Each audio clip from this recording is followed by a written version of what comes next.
Hi, welcome to Real People. I'm Stephanie Allensworth. My guest today is Rev Carl, and Rev Carl is a charismatic DNA reconstructionist. Here to tell us all about it, Rev Carl. Hi, Stephanie. Thank you. Really appreciate it. I'm glad to be here. I'm glad to see you again and back in the studio. This is really nice. Yeah. Shall I give you a little history of how this happened? Please. Shall we start there? Please. And how you started to where you are today. Okay. So we'll begin at the beginning, basically. Yeah. In a nutshell, March of the year 2000, I became a Reiki Master teacher. And I did that practice for about 10 years, taught, 100, 200 people, brought them into Reiki and so on, did a lot of practicing, a lot of clients. Until after about 10 years, my wife and I used to live in a building that had a lot of the Minnesota Vikings football players living there as well. Ooh. And so we became friends with a lot of these guys that helped my wife carry groceries in and stuff like that, Nice. So it's pretty cool. But there's one player in particular who had some severe knee damage, and he was supposed to be out of the game for certainly that whole season, and this is in about October of that year, and perhaps even into the next season. It was so extensive. But my wife and I, kind of kicked around the idea with him with this, how about I do some Reiki on you, and oh, what's that? Well, it's kind of, it's strange. Anyhow, we could never get together to do like the actual hands-on session. So I told him, well, I'll tell you what, I'll do an absentee version of this. And we'll do this like a distance kind of thing. You don't have to do anything, just let's say this evening, I'll do the session on you, and then next time we see each other, just let me know how you feel, anything change, that sort of thing. Really casual about it. So then I'm about to go into the session, and my wife stops me and says, wait a minute. This time, why don't you bring Jesus into this whole thing? I mean, like consciously bring Jesus, the master healer, into your session with this guy. See what happens. Cool, so I did. And in Reiki, there are these symbols that you draw, and there's one in particular that's kind of complicated that you get into, which allows you to send this Reiki energy healing anywhere to anybody that you choose. It's your intention. I get about halfway through drawing that particular symbol when all of a sudden I am like the size of a pill, basically, traveling through this man's body like Fantastic Voyage kind of thing. It's very strange, but I see myself vision like this, and I get down to where his knee is, and I see the torn cartilage and the scar tissue and the erratic blood flow, the inflammation, all this and that. And then the next thing I know is the best way I can describe it is that I'm aware of, and I see like the hand of, I imagine it had to be Christ, come in and like fuse together the torn cartilage, like zit, zit, zit, Nice. And then with kind of a wave of fingers, all that scar tissue turned into like confetti and just fluttered away. Wow. And the blood flow was regulated, the inflammation got cooled down, the whole thing, it all just like became this healing event. And I was just watching this whole thing take place, right? And so finally, I kind of came out of that meditation and told my wife about it. And she says, "Oh wow, how are we going to tell him? That this is going to be strange." And so anyhow, got back to him the next day, and I said, "Yeah, I did the thing last night. Let me know what happens." I didn't know what to tell him, right? Just let me know how it went. Sometime.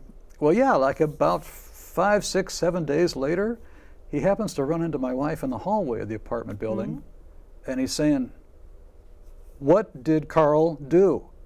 Because the team, the doctors, physician, everybody on the team, scratching their heads. They can't figure out how I'm able to recover so quickly. It's like a miracle. About a week or so, I'm going to be back in the game. Miracles happen. So miracles happen, but I came to find out that that's something called medical intuitive. So I did medical intuitive work with a little bit of Reiki for like the next 10 years. And then it was about 3 years ago in January, I'm in the parking garage working on my wife's car. And I've been working on this car all winter. Frankly, it was kind of a lemon, but I was trying to make lemonade out of a lemon, Yeah. Working on this thing all winter long, and I rebuilt so many things. I'm kind of a shade tree mechanic, not a professional. I just kind of do stuff. But it got to a point, finally in January, I thought, oh, now this is it. This is gonna run perfectly. I got it figured out. I get in the car and I turn the key and it's it's just running horribly. And I kind of like lost my temper at, I guess, at the universe, at God or whatever. I just started like shouting out, everything is nonsense in this world. Nothing works. Everything's meant to fail. Rah, rah, rah, rah. And I just kind of railed on that for a little bit. And all of a sudden I recognized in the periphery, my corner of my eye, there was somebody sitting in the passenger seat. Huh. And it was Jesus himself. And without physically saying anything, he started imparting to me all these ideas and concepts for about the next hour, hour and a half. First thing he said was that, yeah, you're correct. As much as 98.5% of what you all perceive and take part in and do and hear and everything in your world is an untruth. And people have to get back to the truth, and they always said truth with a capital T. People have to get back to the truth with a capital T about who they are, and so on and so forth. And make a long story short, one of the things he said was that your next level of healing for people that you can do will be something really kind of radical and different, because there's a lot of attention being given to past lives, Akashic records, things like that, where basically a psychic would come along and do something for somebody in that manner. And he says, but the real thing about healing is really flesh and blood. Flesh and blood begets flesh and blood. It's in the flesh and blood what we are experiencing because of decisions we've made. So it manifests in the bodies, right? Oh, Therefore, yes. it's in the DNA. It's in the cells. It's in the DNA. And within the DNA are the memories of all of the ancestors, everybody that you have in your bloodline, going way back to the beginning. And through your conversations with people, the gift is that through your conversations with people, you will begin to get the information about who the ancestor was, roughly what part of the world they're in, roughly how long ago it was, their family, their situation, how they worked, what they did in their life, and ultimately the thing that they died with that left behind a blemish on the DNA for subsequent generations. Oh, okay. That kind of makes sense, right? Yeah. So basically that's what he imparted to me. So then, since then, for about 3.5 years now or so, I've been doing this Charismatic DNA Reconstruction is finally the name that was given to it, where that's exactly how it happens. And I just narrate to people as they tell me what their situation is, what they want to overcome. I just start to narrate to them the information I'm getting as images and situations and so on. I tell the story of this ancestor from several hundred years ago, 1,000 years ago, whatever it may be, and how this thing happened. And it's so interesting because these are people that I will be talking to that I have no idea who they are, never spoke to them in my life. But so often the person will say, when I finish telling the story, oh my goodness, you've just described exactly the relationship between me and my sister, or me and my mother, or whatever, Yeah. So anyway, by the time it's all said and done, the blemish, the predisposition that the person has been taken away from their DNA, has been lifted from them. And from that point on.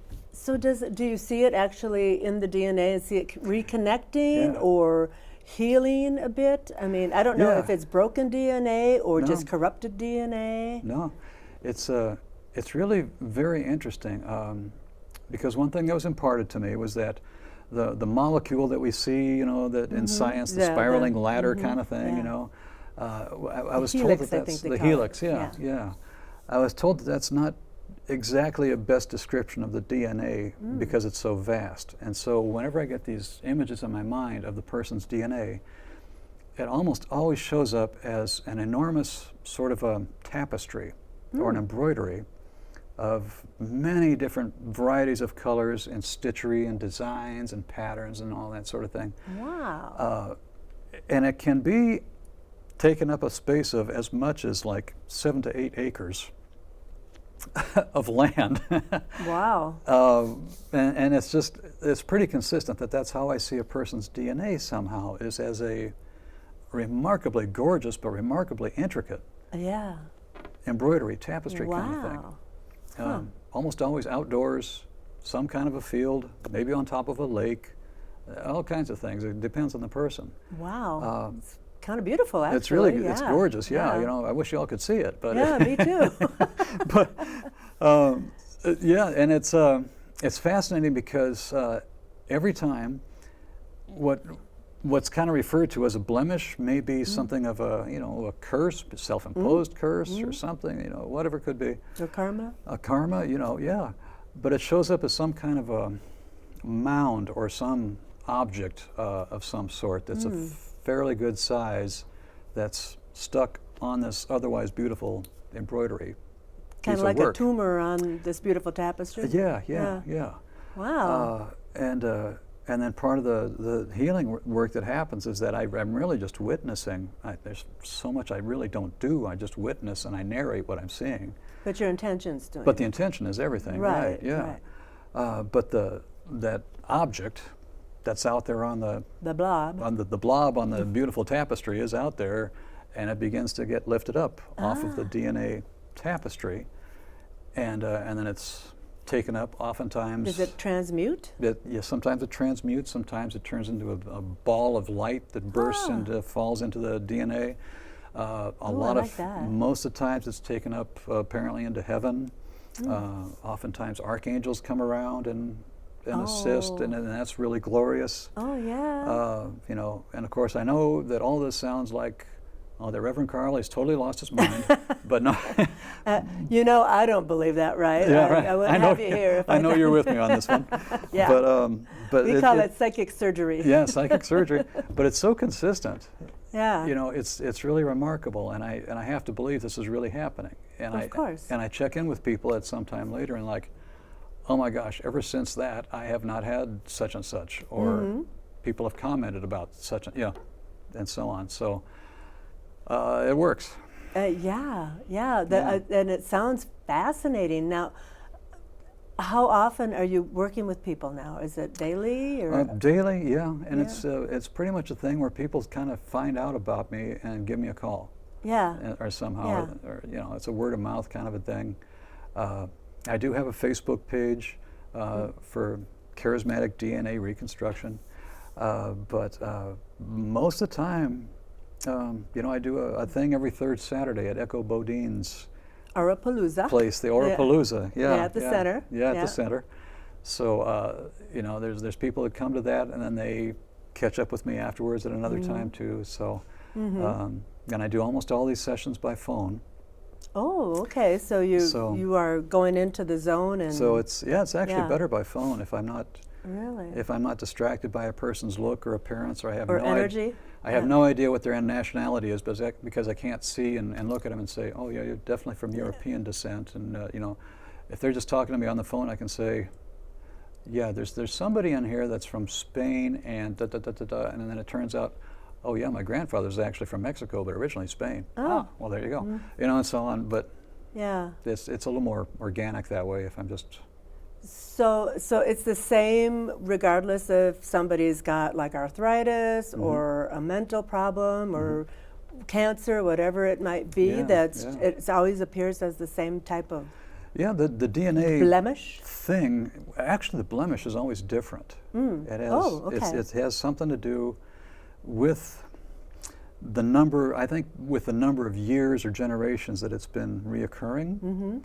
And then a lot of times it can be compacted, like I can see that something is like, for example, like the size of a minivan or something that's sitting out there, but it weighs like 20 tons because it's so compressed. It's happened so much and given so much life over so many lifetime, you know, so many generations. It's come to life and gone back to the DNA, come to life and come back. So it has all these layers of compression of of woe. You know, that's in there. So it can be. Whoa. Is whoa. Right. Hold on, but so. Well, it can be different that way. I'm trying to envision it myself because I'm pretty good at visualization, and I'm trying to envision it. But acres, and it's always like some type of outdoor scene. You don't see places or people or faces or anything within that. No. I get the imagery of the ancestor's life. And I kind of narrate that whole story as I see it, as it's coming in. Okay. You know. So you get a little movie that starts to play. A little movie that starts in my head, you know. Here's a guy from northern England. he's a sheep farmer, and he Uh. also has a couple of goats, and he's married. They have 5 kids, 3 boys and 2 girls, and so on and so, and yeah. stuff like that. You build the story, yeah. And it just hits me, and I just say it, Yeah, So, because you're in the zone. It's not you Yeah. speaking, it's Yeah. through source, it's, and through Jesus, Yeah, basically. right, exactly, yeah. Yeah, the master healer. The master You healer. called him in and he came. And he certainly does, yeah. Mm-hmm. And I have to tell you, there's like a cherry on the sundae, as I call it, about this Okay. whole thing. That's really quite a bonus for people. Okay. Is that because this came to me through Jesus, who did his healings primarily out of love for people. He had a huge reservoir, the ability to hold God's love in a human form. And so that's how he was able to heal people, just by looking them in the eyes, giving them a touch, speaking a few words, pick up your cot and walk, that sort of thing, all these things. Because in that moment of meeting, he had the intention of receive all this love. And so when they did, there was so much coming at them and so much infilling them of God's love that there was simply no more room anymore for blindness, leprosy, Right. possession, whatever. Out it went, Yeah. filled with love, right? So that being said, when you've experienced this healing and you have relatives all around you, still living blood relatives, your love for those particular relatives, whatever degree or type of love you have for them, that love will act as a conduit to each individual for the same kind of healing to occur to them. So it works like a spider web, if you Yeah. will. So that it starts with the person you're healing, and then it spreads out through their Through their families. blood relatives, yeah. Oh, I love that. It's kind of I love that. a natural pay it forward kind And of is thing. it does it result in them experiencing more loving ways, and Yeah. and Yeah. and it turns them back into these perfect loving beings? Right, back to the truth with a capital T. The truth with a capital T. That's it, yeah. I love that. Yeah, Love that. That is so awesome. yeah. Well, you also are a writer. Yeah. Would you like to tell us about your book and your screenplay that you Yeah. have going Oh, on? Because that's sure. pretty cool too. Sure, And yeah. it's all about Jesus. It's all about Jesus again, Yeah. yeah. And it's called Jesus of Nebraska. And it's a book that I wrote years ago, novel, that's basically takes the idea that what if Jesus, his life, the apostles, everybody, none of that happened 2,000 years ago, but instead happened, well, like in the 80s, maybe the 90s, whatever, recent times. And instead of Nazareth, it happened in Nebraska, in modern times. And so what would that be like if it was Jesus of Nebraska, not Nazareth? And what would miracles look like if they occurred nowadays instead of back in, Middle East of 2,000 years ago? What would the political climate be like today as opposed to Middle East with the Romans and the Jews, persecution the type persecution things, yeah. whole thing there? There is corruption going on there, obviously. So what does corruption look like in modern times politics, and how would that reflect if That's a whole nother session. and that's a whole other bag of cats there, I know. But what if all that was happening and taking place, and then here's this Messiah who's the son of a handyman out of this small town in Nebraska, and he makes friends with all these people, and miracles, things just kind of start to happen, and they actually, there's 12 of him, of the apostles, the disciples, plus Jesus, plus Mary Magdalene, who comes along as Jesus nicknames her Miriam. So she's part of the deal. And they all get together and they collectively call themselves the Holy Dozen. And they get the jean jackets with the embroidery on the back, and they get to start going around with a group, a small soul. Do they ride soul band. motorcycles? They end up Oh. riding motorcycles. All They're right. gifted with a fleet of Triumph motorcycles. Oh, of course. Triumph Okay. has got to be, Triumph. I mean, Harley would be amazing, but the name, Yeah, I see. you know what I mean? Triumph. It's got to say Triumph. something, So Capital yeah. T. With a capital T. There you go, yeah. So now they're basically a biker gang that goes around.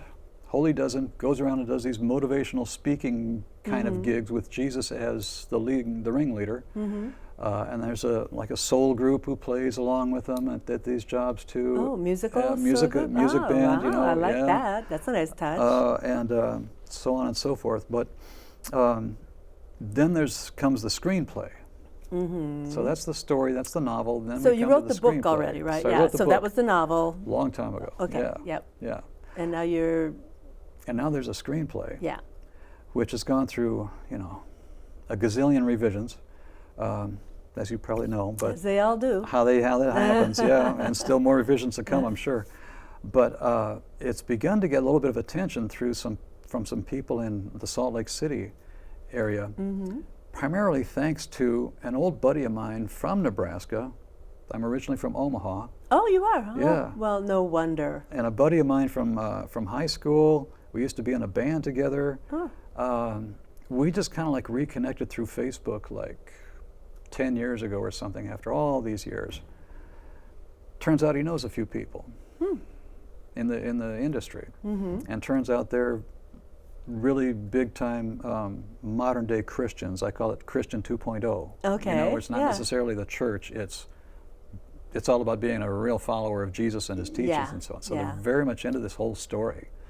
And so we're looking at, getting some investors to promote this to some investors to make this into a reality as a Does as a he have the movie. connections for the investors we as have- well? Because we have that's some really the hard connections. part. That's the hardest thing. Yeah. Yeah. We have a few.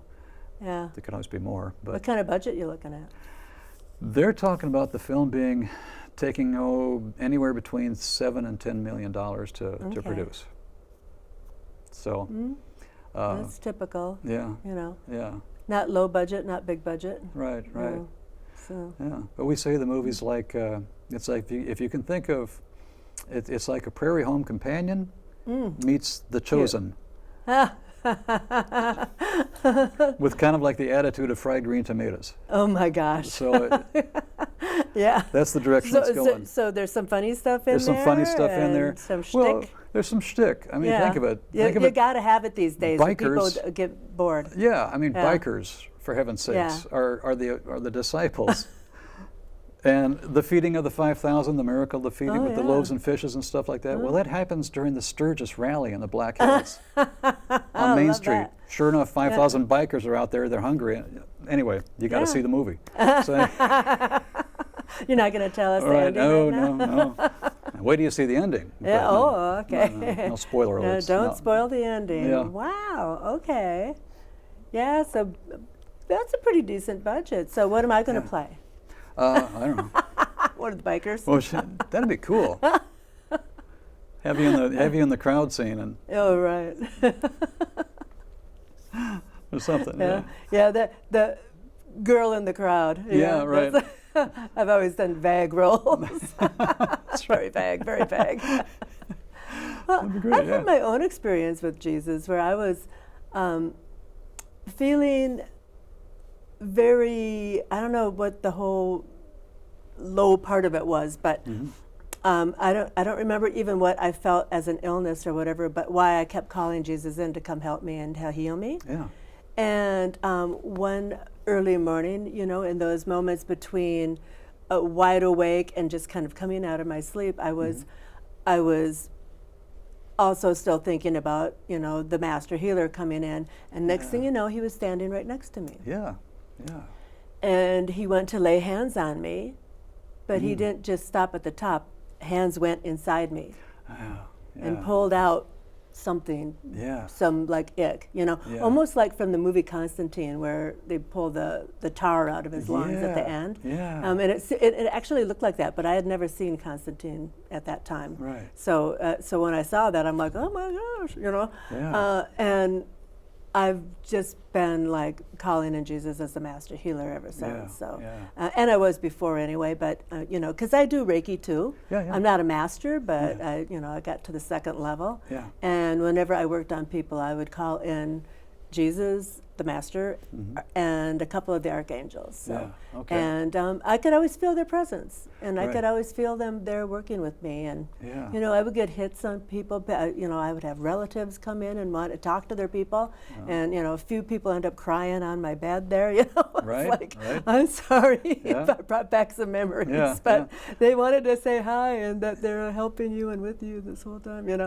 So yeah, these things yeah, just come out of nowhere sometimes, and Yeah, yeah. and but with intention, of course, when you're intentionally working for someone's greater good and trying to heal them and give them some relief. It's just, that's the strongest thing you can do. And then calling in, Right.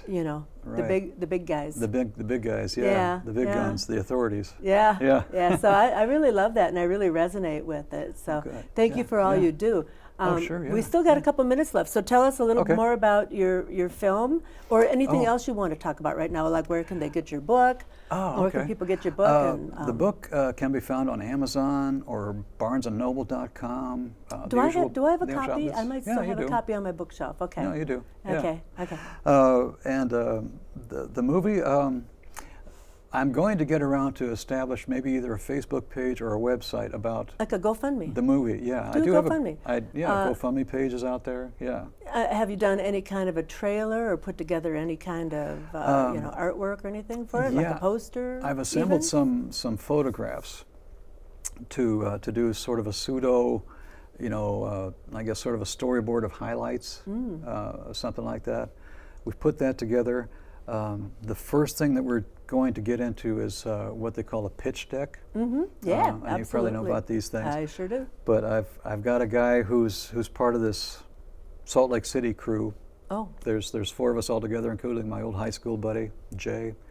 4 of us all together. We call ourselves the Jesus Gentlemen. Awesome. And so we have phone conversations like every 2 weeks, kind of give updates on things. But one of them is a gentleman who's been a director and a writer for a number of TV shows, documentaries and movies and so on for a number of years.